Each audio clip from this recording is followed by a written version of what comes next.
Stage is free. We're going to dive into the last panel talk of tonight.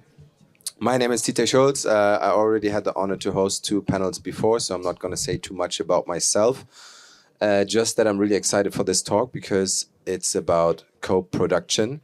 And it's called Co-Production Starter Pack, so a guide for emerging filmmakers. So all of you guys that are into filmmaking, that are emerging filmmakers, and also people who look for funding, because I have Erik on my right. No, he's trying to spend money.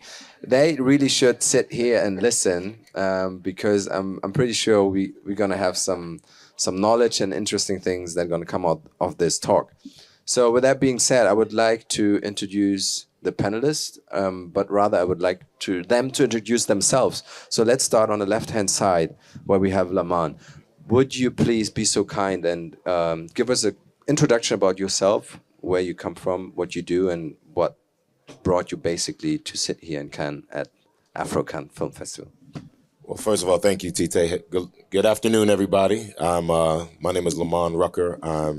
I hail from Washington, D.C., born in Steeltown, Pittsburgh, Pennsylvania. That might not mean much to most of you from around the world, but those are 2 of the best cities in the country. So my swag, my work ethic, and the opportunity that I've had in this industry is very much based on where I come from and who I come from. Proud black man, roots from Ghana, Cameroon, Nigeria, and beyond. And I'm here as actor, producer. You may know me from my current show is called The Black Hamptons. That's set in Sag Harbor in the Hamptons on BET Plus that we've licensed there. Been in the business 25 years, started, you might know me from the Temptations miniseries 25 years ago, but some of the more popular things are Why Did I Get Married?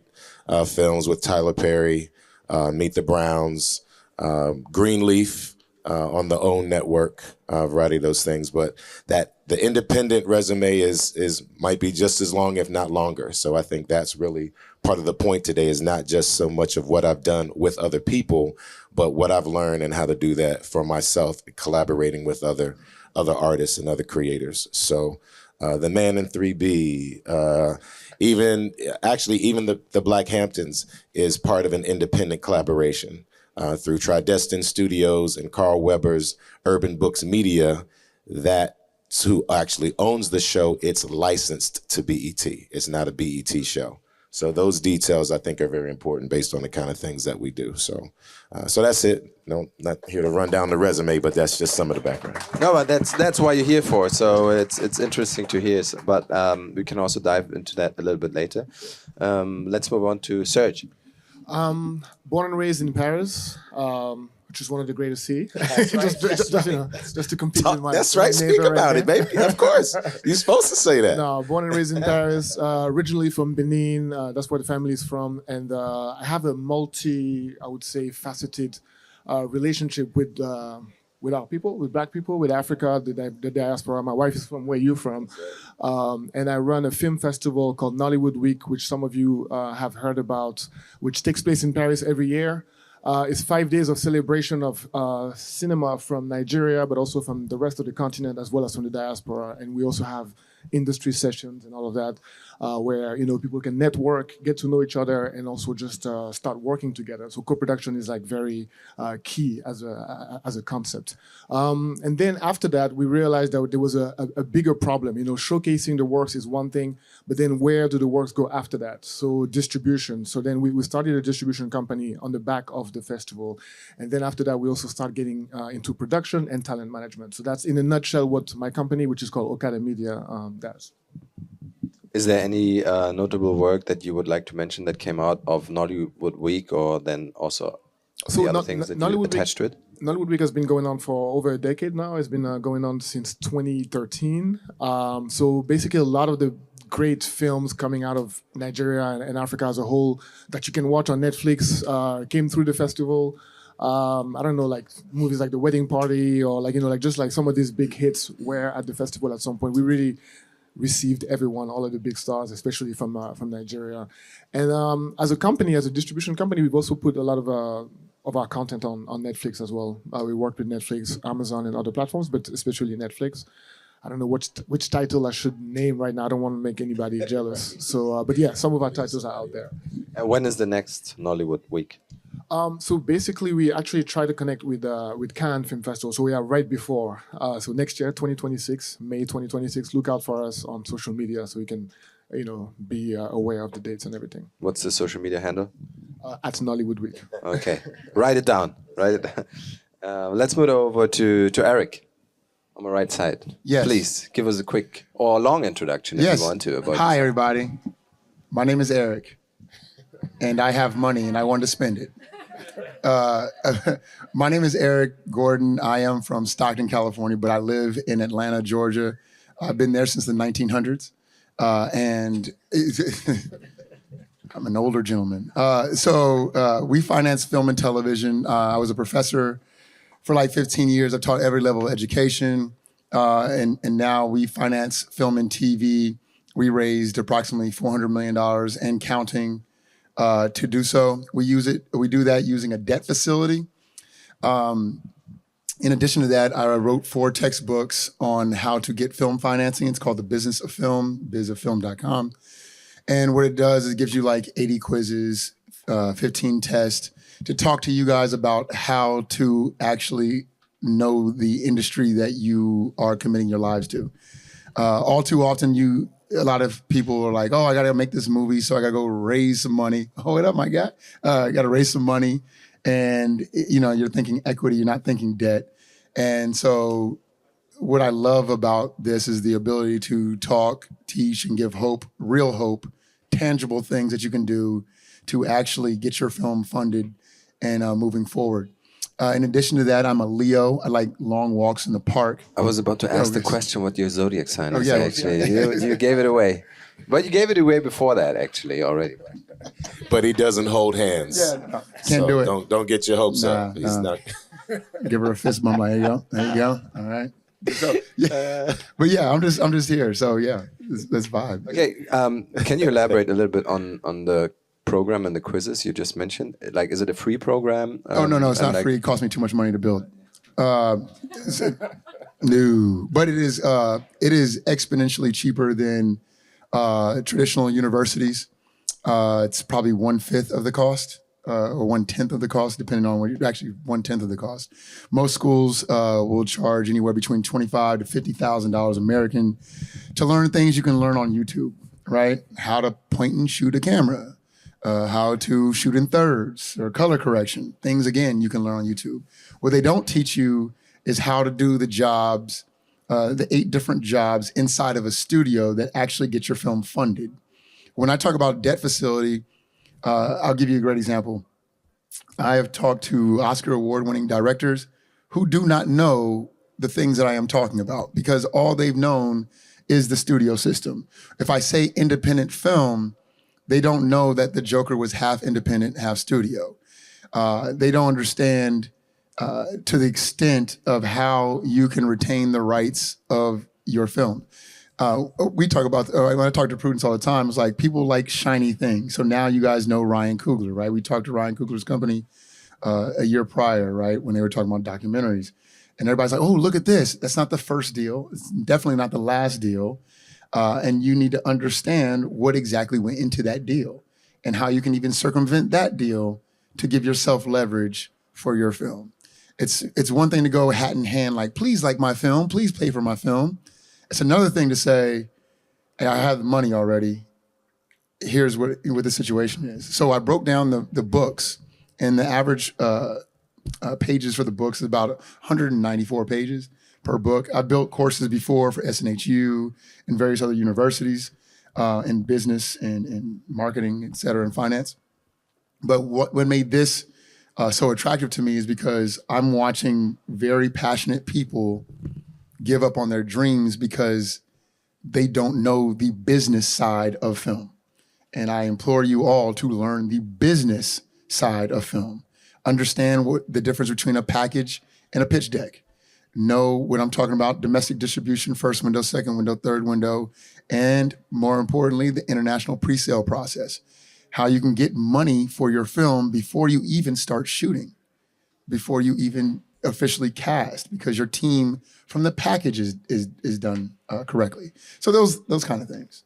So yeah. Yeah, just those kind of things. I mean, it's a lot of terms, and I think it's also obviously super interesting. And now let's imagine like I'm a emerging filmmaker, and what would be 2 or 3 things that you would say I should pursue in terms of getting co-production as someone who's like, oftentimes, and I think that's also something important.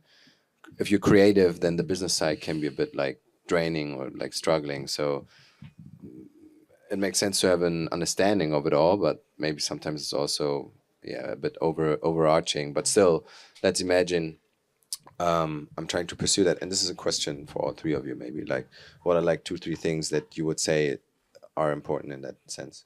Was that a question? Oh, okay. So maybe I'm thinking about how to kind of look at this strategically, even with based on who's up here. So maybe I'll jump in first, and let's say I have a conversation with somebody out here, and and not knowing where everybody's strengths are, and we come up with an idea together, right? Then what would we do first, right? Would we already be looking to put our idea in a film festival, right? Or would we look for somebody like Erik, or look for his book first? Like, it's like, where do we start? I think a lot of times what everybody's looking for is a game plan, is some kind of workflow, some kind of sequential, procedural guideline on where to start, and then what's the best way to kind of execute what my strategy is going to be. So I can at least speak from experience, and I'm not going to talk about the whole arc because I think the whole arc includes them. So I'll kind of stop at a certain point where maybe the creative person might stop and then need him or again, obviously need each other. So let's say we're talking about an idea. Most people would say, oh, that's a great idea. Let's write the script. Right? But then you run into a roadblock because neither one of us may be screenwriters.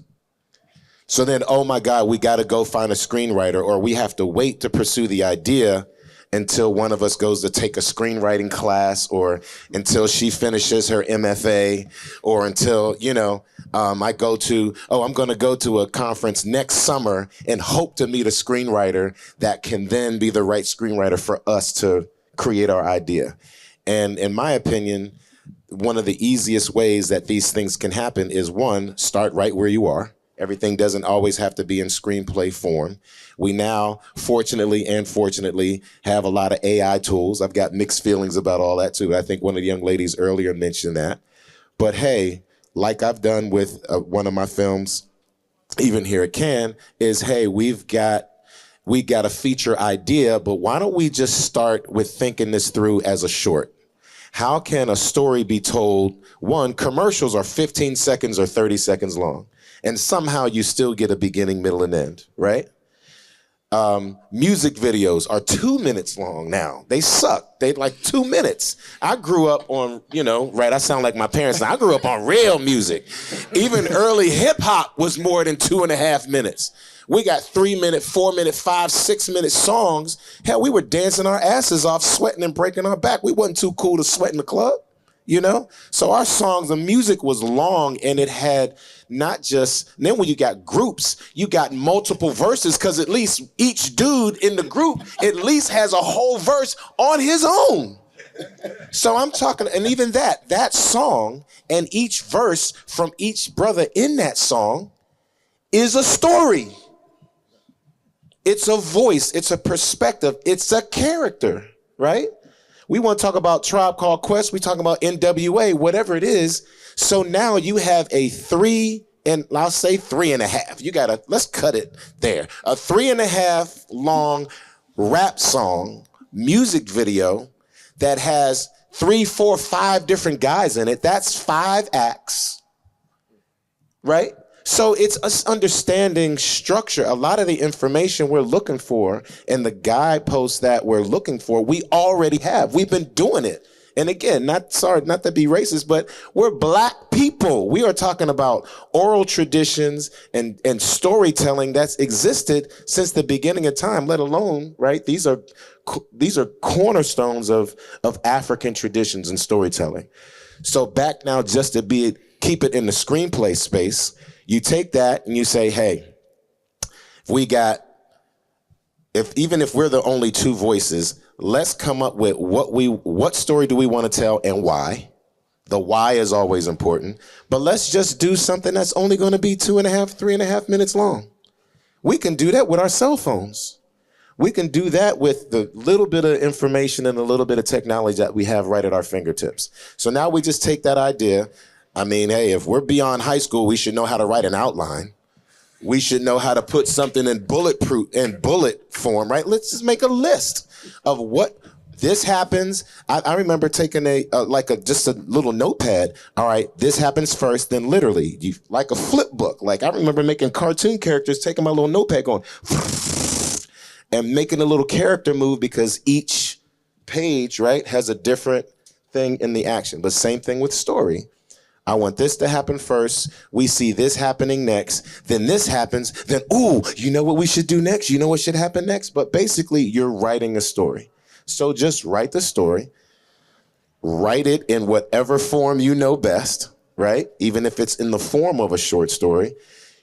You can use, nowadays, let's keep it contemporary, you can use an AI tool to put it in script format, or you insert it into, remember Celtex? I mean, we could talk about Final Draft. There's tools out there, you get that, or you use something to just put it in that form, go out, shoot it. Yeah, the lighting might suck, your actors suck, but you use your friends, your family, you do whatever you do just to get the story, just to give it some shape, just to give it some life.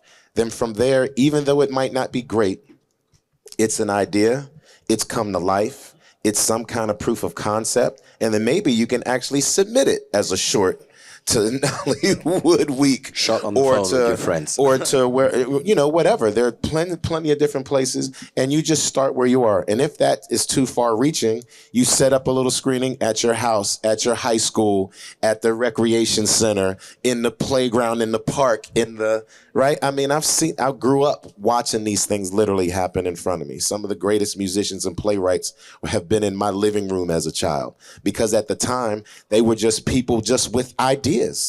They're just people with ideas, and that's really all we are, everybody. What I get paid for, even though I'm an educator, I have my master's in education, and similar, we got so much in common. I've taught at every little, kindergarten to corporate, right? So essentially, even though I'm a filmmaker, I'm a teacher also at heart. Even though I'm a teacher, I'm a businessman. Even though I'm a businessman, I'm an athlete. Even though I'm an athlete, I'm a dancer. I come from a family of dancers. So all these concepts, they all actually apply. It's just a matter of where you use and how you place these skills. Whether I'm reading a script, a playbook, sheet music, a monologue, right? A business plan, it's all the same thing. And typically, a lot of these things have a lot of the same structure, and the challenges are just the same. How do I prepare? Where do I start? How do I execute? And where do I hope? What do I hope to accomplish in the end? And even if I don't accomplish what I want to do, I never lose. I never lose. It's not even about winning. So that's why I didn't pursue a career in professional athletics, because it's not about winning. Not all about winning, for me, is not the point. It's actually the process. You never lose, you learn. Matter of fact, I take jobs not for what I'm going to earn, but what I'm going to learn. And that has never put me in a position of disadvantage. It always puts me in a position to learn more, to make other relationships, and to understand more about the process. But if you're starting, just start where you are with what you have, with what you understand.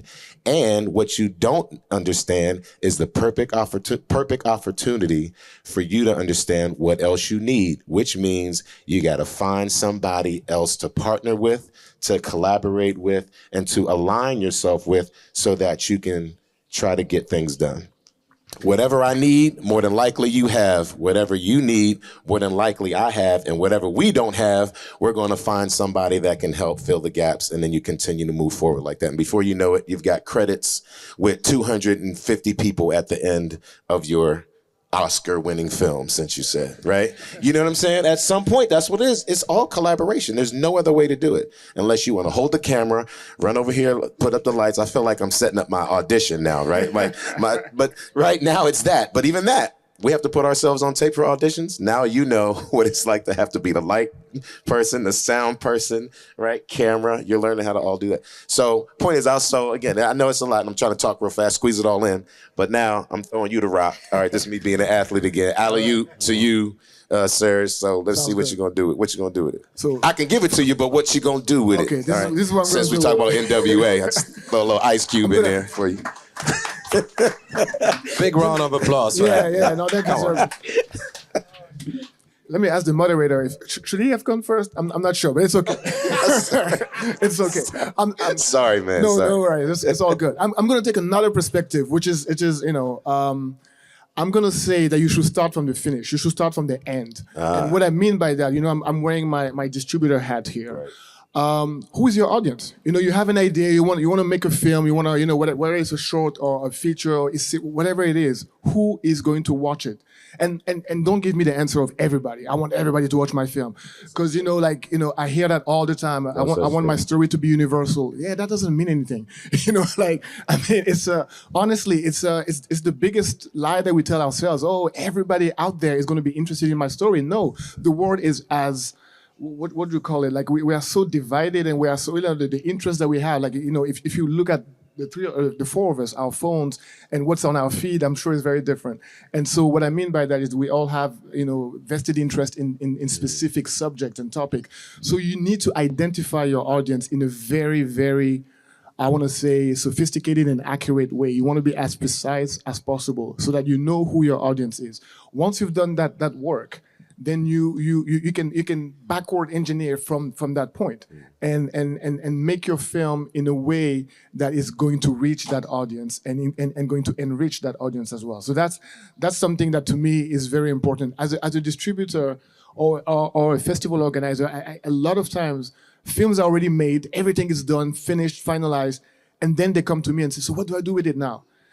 At that point, it's actually too late to ask yourself that question, because you've missed out on different opportunities that you could have had along the way if you had incorporated that in your process. Because if you had thought about the ending process at the beginning, even your writing would be different. That's right. The way you write, the characters that you put in, all of that would be different if you had that in mind. So you might have missed so many opportunities of monetizing your content just because you didn't start where you should have started. Mm-hmm. I find that very interesting.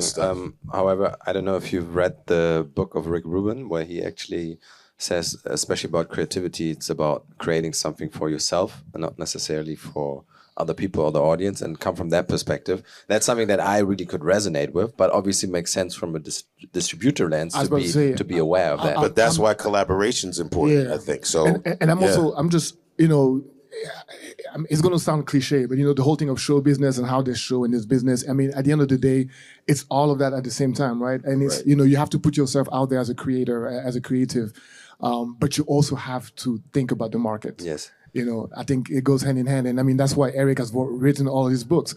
It's the business part of it. It's like the numbers, like, the data as well. And I think all of that plays a role into what we are doing here. Okay, so let's imagine I grabbed my friends, we shot the idea on our phones in the living room. And you had somebody who had the right kind of perspective to make sure that they're integrating things that are actually going to make the story valuable beyond just the fact that you thought you had a great idea. Exactly. Right? So that step has happened too. We thought about the end before we started. That's right. That's right. And now, Erik, what do we do? How do we get this thing? You should have talked to me before any of this happened, because I'll be very blunt. So basically, instead of starting with me, we should have started that way and come this way. Well, this is the thing. No, that's part of the game here. Because I tell people all the time, I want to. Somebody today we were talking like, oh man, hope it's not BS. I'm going to come here and sell you my film. I say, hey, you're thinking about this all wrong. Don't sell me anything. I don't care if Tupac, Geraldo Rivera and Betty White were in your film. I do not care. No disrespect, but I don't care.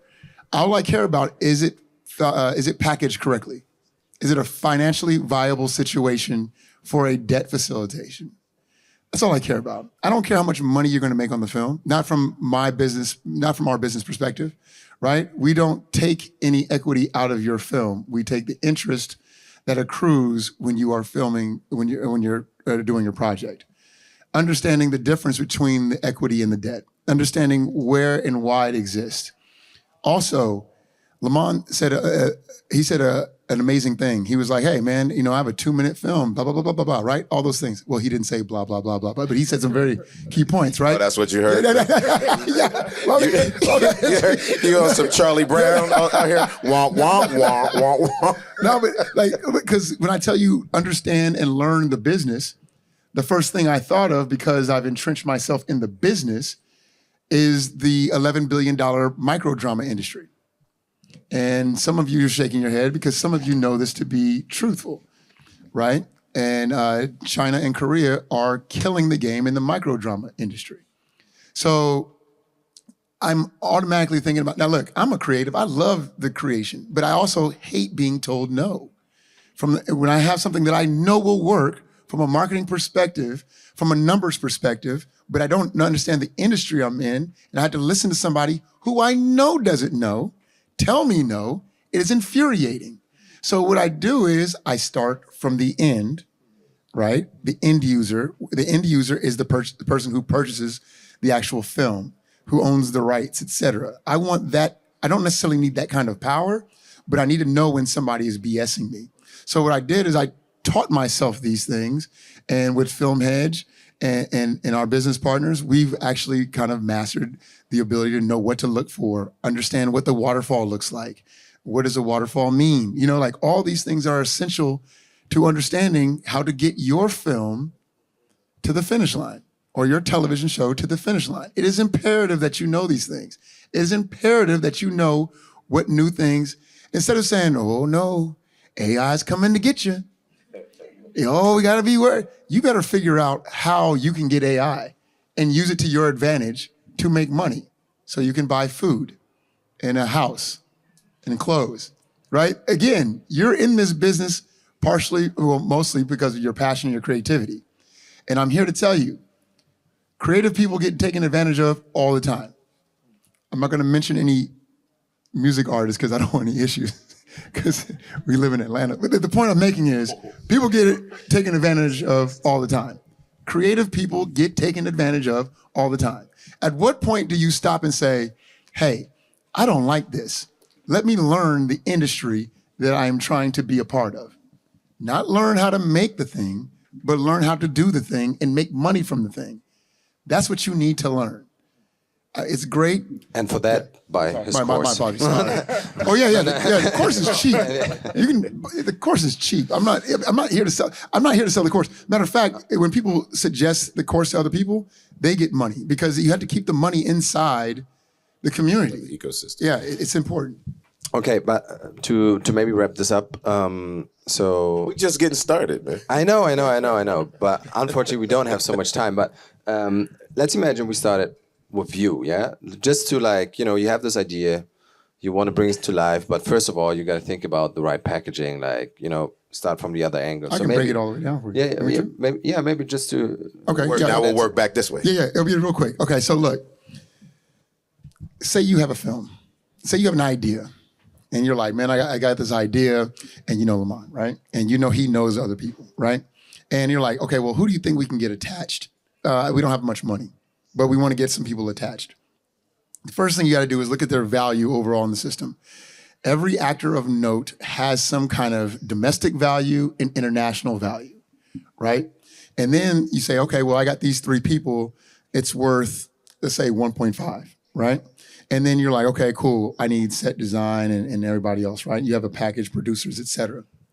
Producers and directors have that same value depending on where they're at. We won't fund a movie unless it's bonded, that is insured. Just because, you know, I love creative people, but I know creative people to be crazy and they might just go off the rails and do something. I need to have insurance. Hey, brother, listen, I didn't make the rules. You know what I'm saying? I didn't make the rules. You need to have insurance just in case, you know, one day it's cloudy and your horoscope is off and you don't want to work that day. You know what I'm saying? Like, we need to make sure that it is bonded.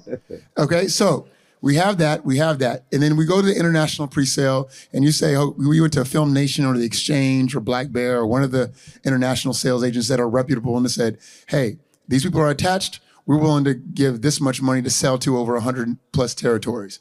Then I can go ahead and lend against that so you guys can finish up whatever else you need to be done, right? Then you go to your domestic situation and you say, hey, look, we got this movie. We already have international pre-sale value for it. What is domestic value for it? And you don't have to sit there and let them tell you what the value is because you've already assessed the value. So you can sit there and look at them with a straight face and say, this is the value. Oh, you're trying to lowball me. That's no problem. And then say your movie is at a $10 million point, right? That's where you get to strike. So, let's up it real quick, right? So you're trying to do a movie, 6.5. You take a 30% tax credit or a 40% tax credit, wherever you're at, and you take about 2 to 3% off, because you're getting an advance on the tax credit. And then you can also do a thing called 181 in North America, just mind you, okay? So what 181 is, real quick, it's a federal tax code. This is real. You can look it up on your own. Say he has a $10 million film. Lamman Rucker has a $10 million film, and he only has $9 million. Say there, you, young lady, sitting down, right, you have a $10 million tax bill because you do well in life, right? And he knows you. And he say, hey, give me $1 million in equity. And then if you file for that 181, you can write the full $10 million off on your taxes. People don't know that. You need to know. You can shelter it over here. It's like it sounds ridiculous. Throwing money away is actually good. Yeah, we took $6 million last year. This is one of the places you can do that. Right. We took $6 million last year and saved the individuals over $70 million in taxes. And so learn the business. I can teach you, Follow me on Mr. Gordon to you, the number 2, letter U. It's hilarious. I am hilarious. We know. Okay. We witnessed that firsthand. And you know what? I want to piggyback on something real quick. The irony in him talking about that creatives get taken advantage of. One of the ways that happens is actually the same concept that he's sharing. Corporations, big studios, major, music, all these big entities. You'll get signed, and there was never any intention of you coming out as an artist, but they'll put clothes on you, they'll give you studio time, they'll throw producers at your album. You'll never come out. They signed you so they could throw that money away. All right, it sounds really ridiculous, but one of the hardest things about being a creative is understanding that even though a human being, not in this business, you're not a human being, you're a commodity. So if you don't go to business school, or if you don't take enough business classes to understand industry and to understand economics and understand, even on the creative side, if all you do is say, I'm an actor, but you don't understand product development, you're a product. So you can be good. Somebody told you were cute. You memorize lines. You've been in the gym, but you haven't even given yourself enough time to evolve as a product in order to even have commodity value so that you then understand how somebody will intend to use you for their benefit. It sounds like it actually doesn't make any sense. That's why we call ourselves insane. But because the passion is so strong and we actually know that if we learn how to do this in a way that not only makes sense for our spirit and our creative spirit, right, which I believe is God's voice working in you and working through you, and ideally, if you're using it for greater good, you also have to understand that there's this demonic machine that you're trying to operate within at the same time. That duality is very difficult. And it is just that it's a duality. It's a dichotomy that it actually takes time to learn what it really takes in order to move forward within it. Don't let your dreams die. Continue to stay that beautiful, creative person. But what we're saying clearly here, I hope you hear, is understand the business side of it. And I tell actors that I train, business people that I consult, don't take it personally. You've got to understand how it functions so that you can navigate through it effectively. Because if you're walking through it oversensitive, you're going to get your heart broken and you're going to jump off one of these bridges. And we've seen it happen enough times, and it shouldn't happen to you. But learn how it works and understand that as a commodity, you bring value. As a commodity, you're also somebody that's just going to be treated just like that in a very impersonal way. And it's tough to understand, but when you learn it and understand it, you can walk through it, not necessarily guarded with, all this nasty energy on you, but just understand where it is that you're living and where you're now trying to not just live, but work. Yeah. Right? And like you said, trying to keep shelter over your head and clothes on your back and food in your belly. I hope everybody took notes. I think this was one of the most informative panels that at least I witnessed today. So thank you guys very much for sharing so much knowledge, wisdom, and experience especially. I mean, we're still all here, so use the time to connect, connect with each other. Also, I guess the guys are still here to answer some questions personally. Unfortunately, I think we don't have time for questions. Well, can I ask where we can find out more information about, so that's another thing. I think with so many people here, we might not have the opportunity for individual conversation for everybody. But again, websites, resources. Shout out yourself. Shout out yourself real quick so people can find you. Let's go ahead. At Okada Media on Instagram. Spell it out. OKADAMEDIA. Yeah. And then the website, okadamedia.com. Perfect. Yeah. What about yourself? Lamman Rucker official is my Instagram. LAMMANRUCKER official. OFFICIAL. So that's the simplest route for now. Perfect. Too many entities and too many companies to try to list everybody. Follow me at Biz of Film or Mr. Gordon to you or Film Hedge. All three will make you money. Amazing. My name is Tithey Shulz. I'm very happy to have the honor to be the host and moderator for today. I'm handing over to my friend and flatmate, Jared. Thank you.